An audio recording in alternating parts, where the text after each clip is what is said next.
Hello entrepreneurs, business founders and CEOs, how are you doing today? I'm Andrzej Nedoma, your high performance coach, and we continue our discussion about energy. When I think about energy, it's also in the context of how I protect my energy to have a lot of it and be able to focus on what truly matters. So I'm thinking about what steals my energy, and I'd like to point your attention today to two elements.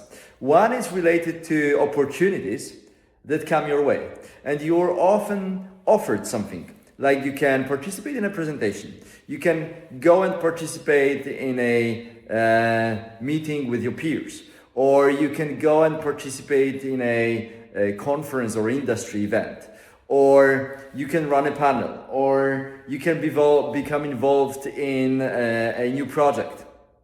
So what does it really do to you? Well, basically, if you look at this, it requires some of your time, some of your effort, and some of your energy that if you say yes, you would put into this new initiative that you didn't plan before it came to you, right? So you started your day, it wasn't on your agenda, then somebody offered this opportunity to you and you commit to this. So actually, you take on your shoulders something that didn't come from you, so wasn't proactively your idea. Are you sure that this idea is aligned with your goals?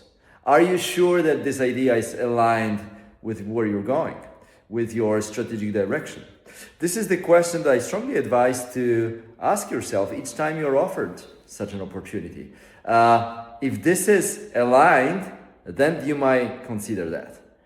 It came to you not through your proactive research, so I say you might consider that because still I'm not sure.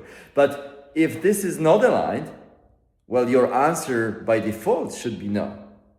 Now, the question to ask ourselves, when you get the new ideas, when you are offered new opportunities or ideas, how is your default answer set? What is it set for? And my observation is most of us, we have this default answer, yes. And what if we changed it to default answer being no? And only through thorough analysis, how is this aligned with my strategic goals and priorities, then you might consider, if it is, and it brings you towards your direction, then you might consider changing no to yes. And the second aspect I wanted to share with you today is related to how you support your team, your employees. And maybe you already heard me talking about how well we feel as CEOs, lots of them that I know, when we can provide support to our teams, team members, and we often say, our door is always open. So if you have a question and I can help you something with, just come in, right? The door is open. What if, rather than being always available and thus being always, up for being distracted by someone, what if you said, my door is closed, but I have certain office hours. And those are the times within the week or within the day when I'm waiting for your questions, if you have any, but please respect these service hours. Like in the morning, between 10 to 11, or in the afternoon between 3 and 4, maybe every day, maybe every other day, whatever you find important and useful and appropriate for the amount of people that you manage and the amount of questions that you need to support them with. But do not be available all the time.